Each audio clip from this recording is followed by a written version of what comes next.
Hello, my husband is mowing the yard, so you might hear lawnmower in the background. But you know what? Life happens. I figured out yesterday, if I slightly tip this is mainly for audiobooks, but if I slightly tip this or mouse not directly on it, it reduces the noise. Gets rid of, I didn't have to remove any towards the end of my day yesterday. So that's convenient. Welcome to Bite at a Time Books, where we read you your favorite classics one bite at a time. My name is Bree Carlisle, and I love to read and wanted to share my passion with listeners like you. All of the links for our show are in the show notes. Today, we will be continuing Emma by Jane Austen. Okay. Austen. Chapter 16. Everybody in and about Highbury who had ever visited Mr. Elton was disposed to pay him attention on his marriage. Dinner parties and evening parties were made for him and his lady, and invitations flowed in so fast that she had soon the pleasure of apprehending they were never to have disengaged.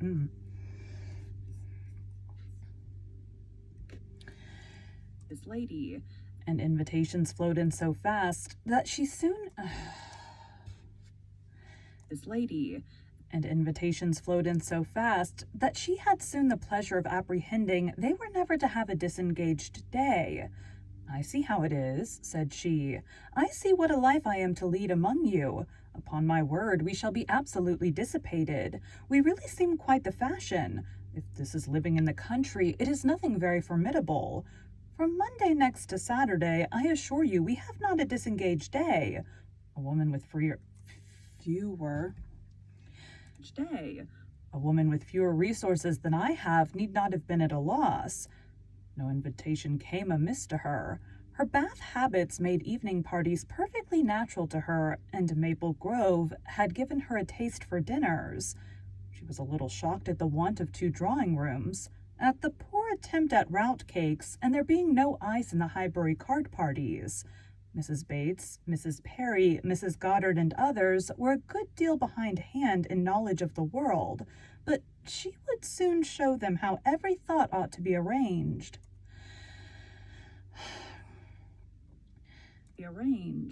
In the course of the spring, she must return their civilities by one very superior party, in which her card table should be set out with their separate candles and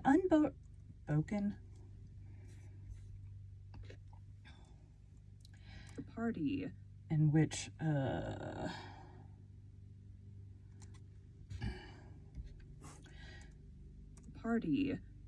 her card table should be set out with their separate candles and unbroken packs in the true style, and more waiters engaged for the evening than their own establishment could furnish, to carry round the refreshments at exactly the proper hour and in the proper order.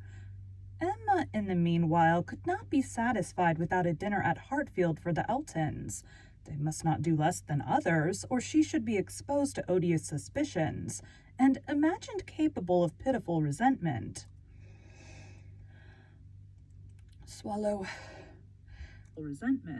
A dinner there must be. After Emma had talked about it for 10 minutes, Mr. Woodhouse felt no unwillingness, and only made the usual stipulation of not sitting at the bottle of the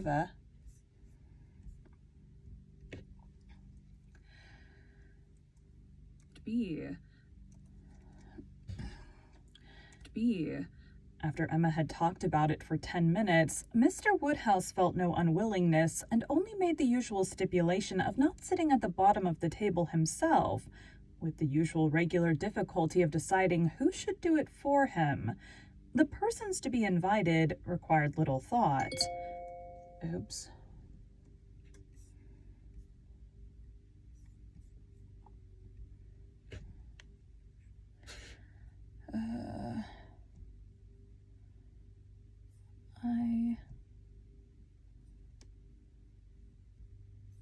There it goes. Oops. Okay. For him.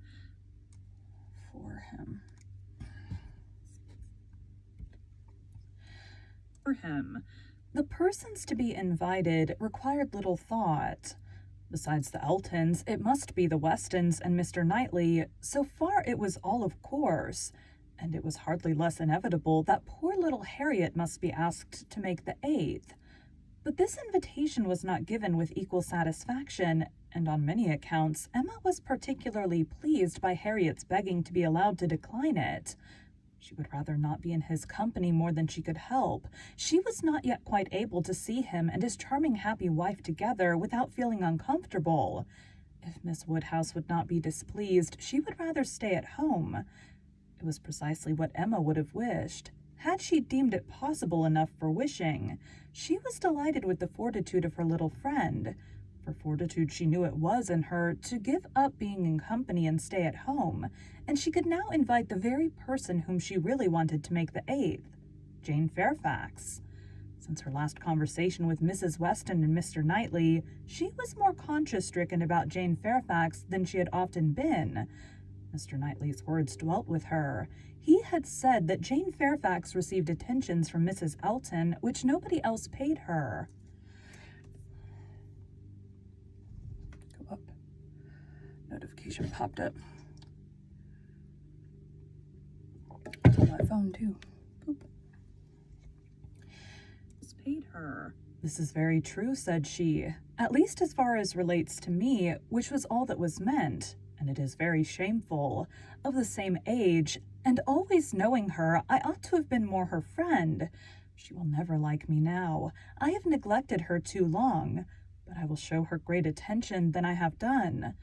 Every invitation was successful. They were all disengaged and all happy. The preparatory interest of this dinner, however, was not yet over. A circumstance rather unlucky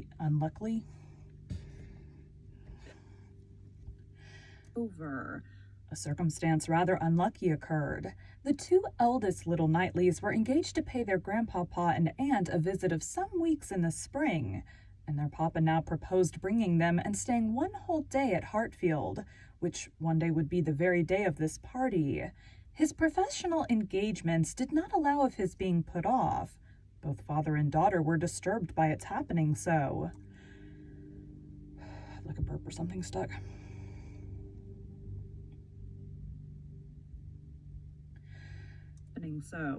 Mr. Woodhouse considered 8 persons at dinner together as the utmost that his nerves could bear, and here would be a 9th.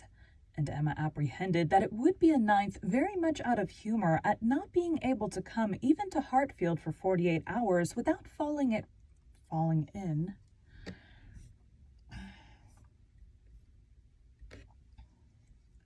9th. And Emma apprehended that it would be a 9th very much out of humor at not being able to come even to Hartfield for 48 hours without falling in with a dinner party. She comforted her father better than she could comfort herself, by representing that, though he certainly would make them 9, yet he always said so little that the increase of noise would be very immaterial. She thought it in reality a sad exchange for herself to have him with his grave looks and reluctant conversation opposed to her instead of his brother. The event was more favorable to Mr. Woodhouse than to Emma. John Knightley came, but Mr. Weston was unexpectedly summoned to town and must be absent on the very day. He might be able to join them in the evening, but certainly not to dinner. Mr. Woodhouse was quite at ease, and the seeing him so with the arrival of the little boys and the philosophic composure of her brother on hearing his fate removed the chief of even Emma's vexation. The day came. The party were punctually assembled, and Mr. John Knightley seemed early to devote himself to the business of being agreeable. Instead of drawing his brother off to a window while they waited for dinner, he was talking to Miss Fairfax. Mrs. Elton, as elegant as lace and pearls could make her, he looked at in silence, wanting only to observe enough for Isabella's information. But Miss Fairfax was an old acquaintance and a quiet girl, and he could talk to her. He had met her before breakfast as he was returning from a walk with his little boys, when it had been just beginning to rain. It was natural to have some civil hopes on the subject, and he said, I hope you did not venture far, Miss Fairfax, this morning, or I am sure you must have been wet. We scarcely got home in time. I hope you turned directly. I went only to the post office, said she, and reached home before the rain was much. It is my daily errand. I always fetch the letters when I am here. It saves trouble and is a something to get me out. A walk before breakfast does me good. Not a walk in the rain, I should imagine. No, but it did not absolutely rain when I set out. Mr. John Knightley smiled and replied, There's a hair tickled my chin just now. I don't see one on the mic, which means it's got to be on my face. And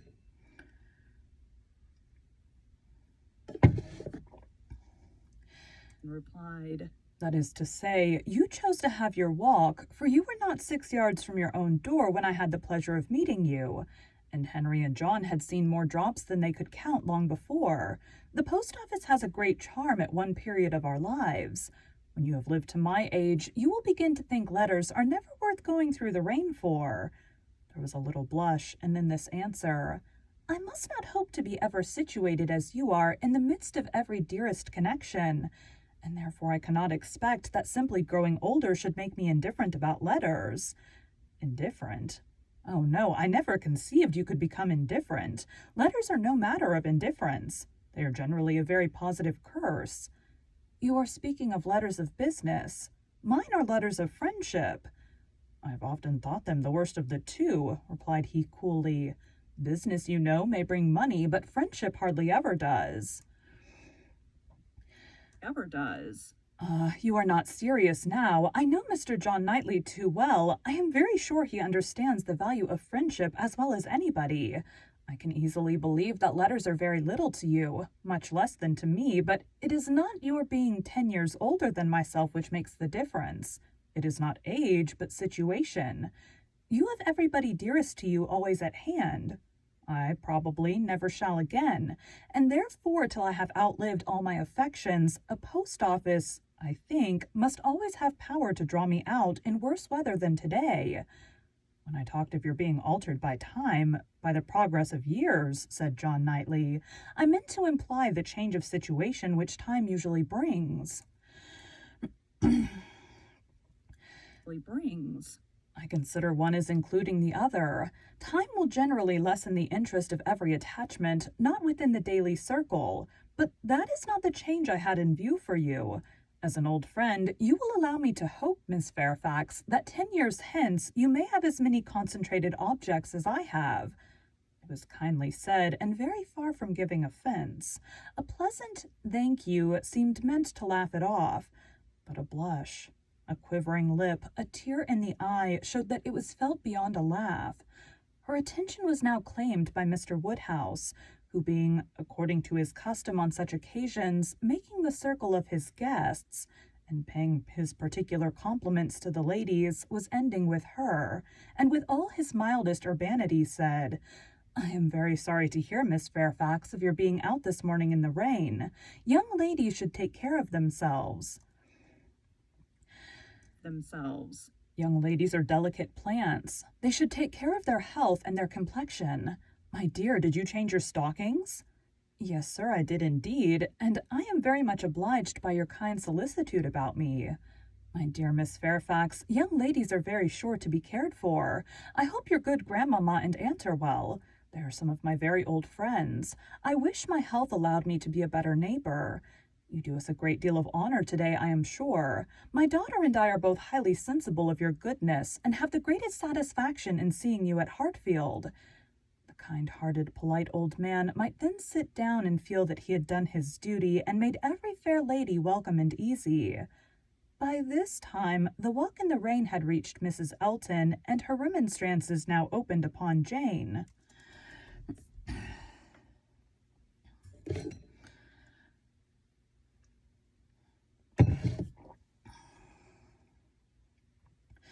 So adding the breaths in, which is common in long form, whatever, narration. I sounded kind of unnatural for the first episode during the intro part, and then it sounded fine for the rest. But then the second episode that I did, it sounded normal. Like what I did in the very first episode I tried. I read a sentence, took a breath, waited way too long, and then started the next sentence. So, trying not to do that. I'm like, with most jobs, as you got better at it, you would get faster. Well, the only way to get faster in narrating is by talking faster, and you talk too fast and people can't understand you, and I already talk fast, so I can't speed up that, but I can add in other things and just get better at talking. On Jane. My dear Jane, what is this I hear? Going to the post office in the rain? This must not be, I assure you. You sad girl, how could you do such a thing? It is a sign I was not there to take care of you. Jane very patiently assured her that she had not caught any cold. Oh, do not tell me. You really are a very sad girl and do not know how to take care of yourself. To the post office, indeed. Mrs. Weston, did you ever hear the like? You and I must positively exert our authority. My advice, said Mrs. Weston kindly and persuasively, I certainly do feel tempted to give. Miss Fairfax, you must not run such risks. Liable as you have been to severe colds, indeed you ought to be particularly careful, especially at this time of year. The spring, I always think, requires more than common care. Better wait an hour or two, or even half a day for your letters, than run the risk of bringing your cough again. Care.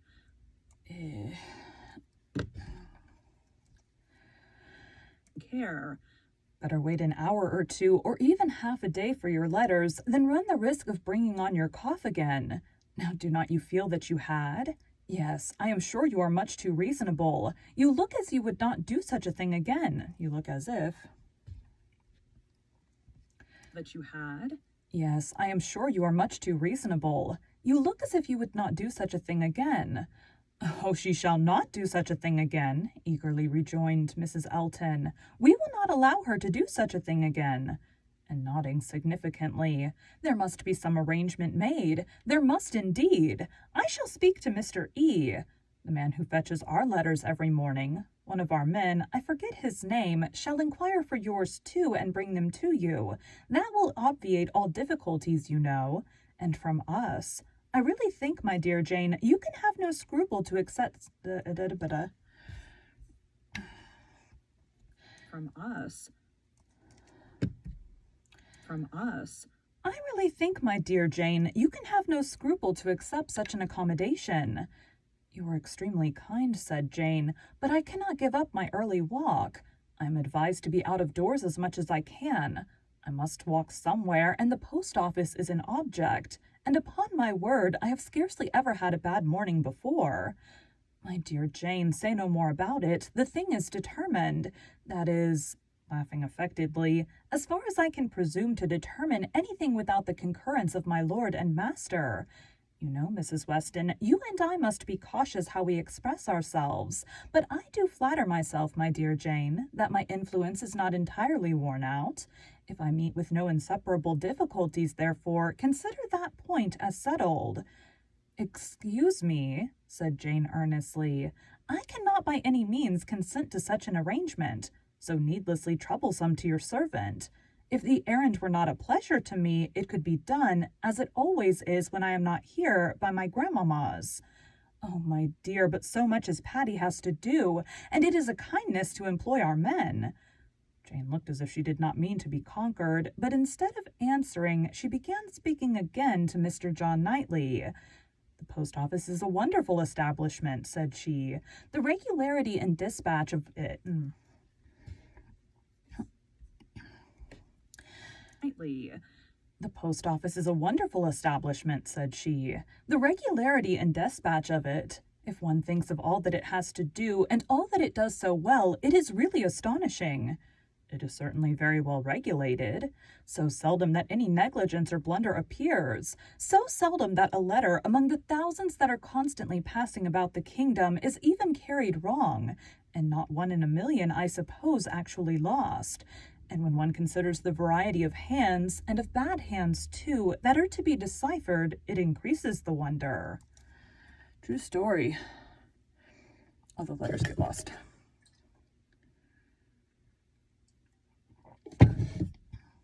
Is the wonder. The clerks grow expert from habit. They must begin with some quickness of sight and hand, and exercise improves them. If you want any further explanation, continued he, smiling, they are paid for it. That is the key to a great deal of capacity. The public pays and must be served well.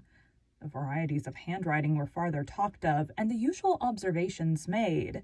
I have heard it asserted, said John Knightley, that the same sort of handwriting often prevails in a family, and where the same master teaches, it is natural enough.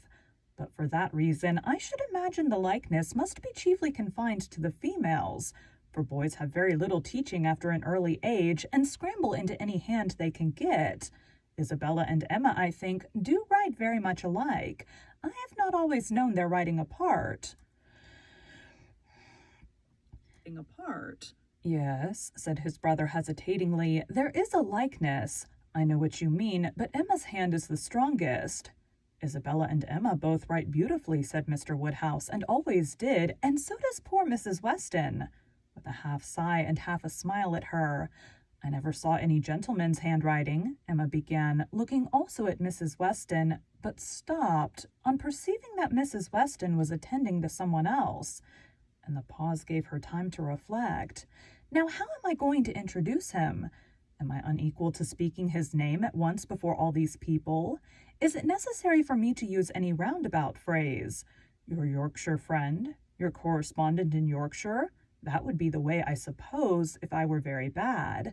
No, I can pronounce his name without the smallest distress. I certainly get better and better. Now for it. Excuse me. Now for it.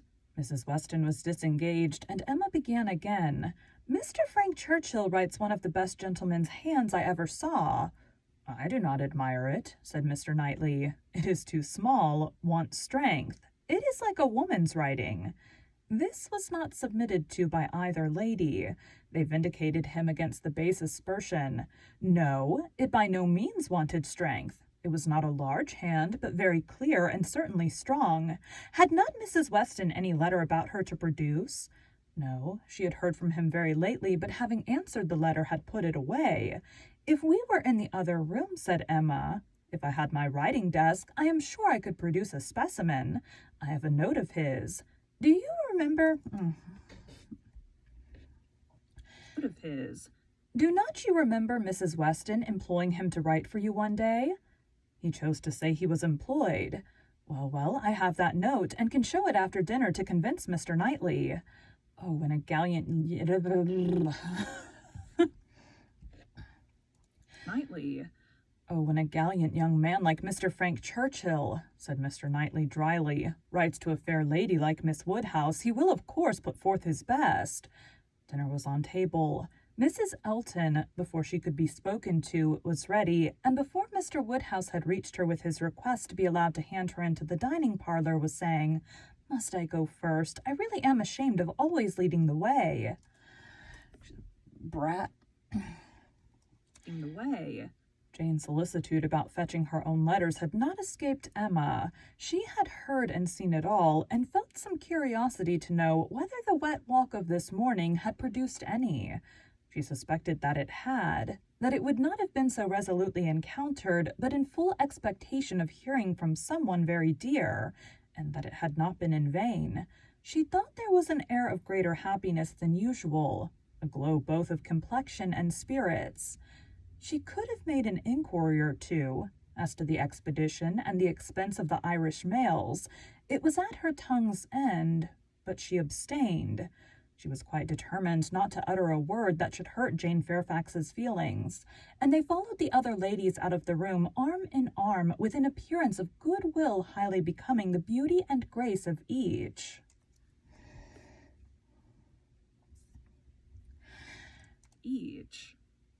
Thank you for joining Bite at a Time Books today, while we read a bite of one of your favorite classics. All of the links for our show are in the show notes. We are part of the Bite at a Time Books Productions Network. If you ever wondered what inspired your favorite classic novelists to write their stories, what was happening in their lives or the world at the time, check out Bite at a Time Books Behind the Story, Tuesdays wherever you listen to podcasts. Again, my name is Bree Carlisle, and I hope you come back tomorrow while we take the next bite of Emma. I don't know why it's so much hotter in here than it... Probably because I was outside for a little bit, didn't have time to cool down.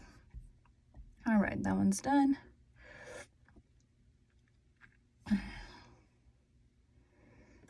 Okay. Oh, I'm on the wrong one. Bite at a Time Books. Thanks, guys.